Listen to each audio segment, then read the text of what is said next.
Hello. I'm Barbara Thompson, formerly Barbara Geeson, formerly Barbara Watson. You may know me by any one of those names. And I met Peter in 1982 when I started working in the Center Stage box office. But I didn't really get to know him well until 4 years later when I moved upstairs to the business office. Peter and our business manager, Steve Baylog, taught me the principles of double entry accounting, how to create a cash flow, and that I had a knack for numbers and systems and analysis. In return, I taught Peter how to use his voicemail,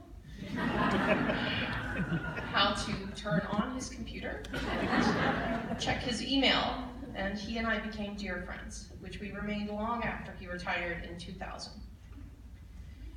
Peter was such an icon of the American regional theater movement, and it is tempting when remembering him to lionize him and his accomplishments. But like all great men, he was flawed and complex and very, very human. He was a man of great contradictions, a man of means who wore the same patched jacket and drove an old Volkswagen Rabbit.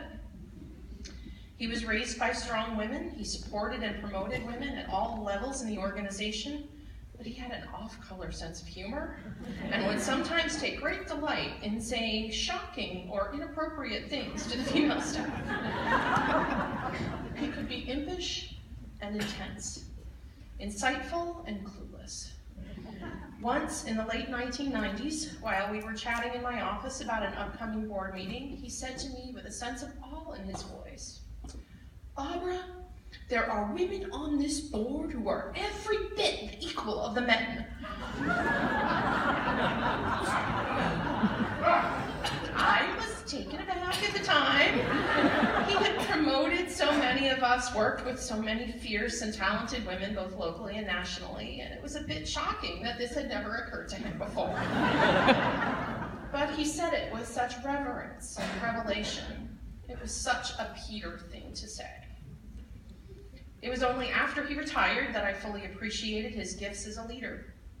During my time at Center Stage, Peter wisely left the management of the theater to a series of smart and savvy women, Victoria Nolan, Patricia Egan, Joan Chanick, but he was the one who set the course and provided the inspiration not only to the staff, but to the trustees. It's a trite word, but Peter really was a visionary. He could look at a situation or at a person and see the potential others could not. He could envision a modern theater complex where a rotting school once stood. He knew before it occurred to most other theater managers the power of building an endowment. And he saw a potential in me and many other young women and men who were fortunate enough to learn at his side. Most importantly, he then helped us see it for ourselves. He was an amazing communicator with illegible handwriting, who knew the secret to a great conversation was not holding on to the ball, but tossing it back. During the first of the many serious attacks on the NEA, he realized that the cost of the arts to each taxpayer was the equivalent of 2 postage stamps. So he handmade pins of 2 stamps side by side to help frame the debate in terms anyone could understand. Peter never went into a critical board meeting without knowing in advance exactly what he needed the trustees to do. We would talk in advance about whatever it was, the need, the case that had to be made, speculating about who might object and who would likely be supportive. But to sit in the meeting, you would think every idea, every inspiration had come from the trustees. He would lay out the situation, the crisis, the opportunity, gently guide the conversation, have his advocates prepared to chime in. Then, when consensus seemed near, he would sum it up for everyone in a way that they had not known before, but that he had known already coming into the meeting. But he was absolutely willing to have his own idea improved upon or changed or fleshed out. He never let his ego get in the way of a better plan if it was in the best interest of the theater. Someone said to me once that Peter's strength as a managing director was that he walked the building, letting the staff get to know him, being visible not only in the offices, but in the shops and backstage. But to me, his strength wasn't letting us get to know him. It was his genuine interest in getting to know us. Asking us for our stories, our opinions, our ideas, and genuinely listening to our answers. Many times a day, we are all asked, "How are you?" But Peter genuinely wanted to know. He had a curiosity about people, particularly those of us whose lives had been different than his. He could almost be voyeuristic in his interest, but it was totally sincere. After he retired, he called me to join him on several of his consulting projects, or to make him business cards, or teach him how to use a new computer. And Peter was one of the people in my life who I could call if I ever needed help or advice, knowing he would offer me his support and best wisdom.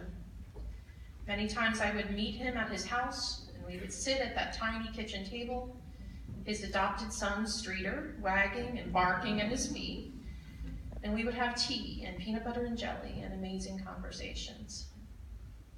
More than anyone except my family, Peter changed my life in profound and wonderful ways, and I hope he knows how much he means to me.